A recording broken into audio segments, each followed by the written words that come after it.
This one is titled Living in White America. I'm yellow, you're white. Right or wrong, my last name is Wong. I look different, you call me names. I ask why. Is my skin to blame? Set apart in the US of A, I wonder to myself, am I okay? For myself, as far back as I can remember, being noticed as different was always there. Sometimes it was a stare, a look, but sometimes it was more blatant. They would call you chink, jap, gook.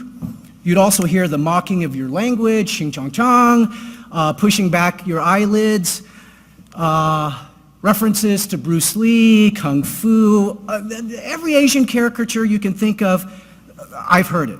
Just to highlight what we're looking at here, 12 Chinamen and a woman. The subtitle is A Virile Mixture of Hard Men, Soft Ladies, and Shameless Violence. So you can see the early stereotypical portrayals, you can laugh, it's fine, of Asian men being sinister, evil, and dangerous. This one is titled Fu Manchu. Fu Manchu, a caricature, the Chinese sinister, popularized in Hollywood, spread to other neighborhoods.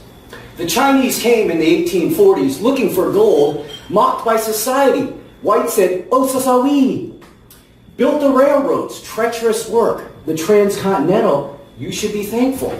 You wouldn't know it from your history books. The Chinese denied a picture beside the finished work.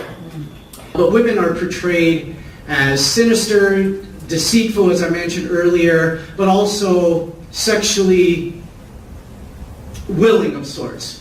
Are you familiar with this phrase, me love you long time?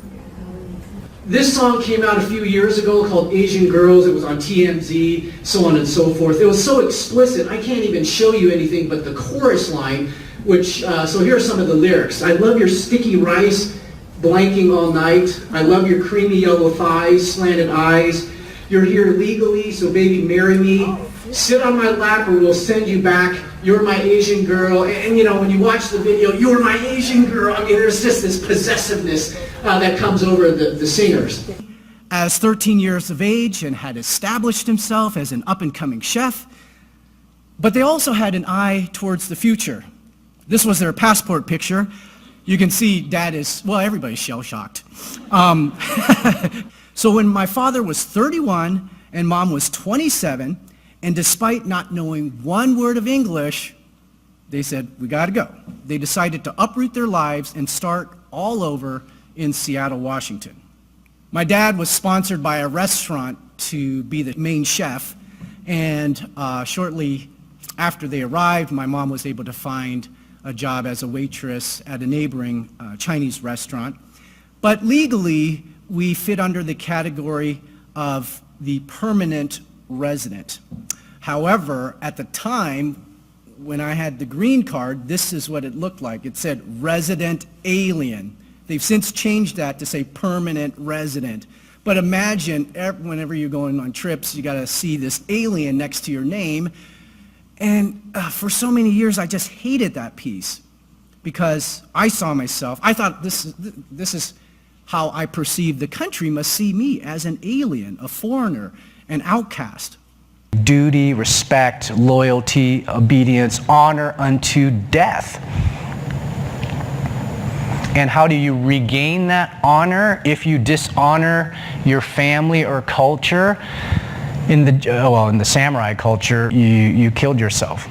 This is one way to not only regain your own honor, but to preserve the honor of your loved ones. So if there's not suicide, the strength of that honor to preserve honor is very strong. And how does it show up in somebody's life? Well, you can honor your parents and your culture by getting good grades, hence the need to stress education and grades. It's frustrating. Immigrant parents come to America to give you a better opportunity, yet become obsessed with anything less than perfection or success. Get a bad grade, don't finish your degree, marriage on the rocks, finances on the brink of bankruptcy, can't go to them for support. Don't know anything but shame and scorn, verbal thorns. In place of praise or roses, nothing but, why you stupid, you no good, as if these words are to make me feel I'm understood.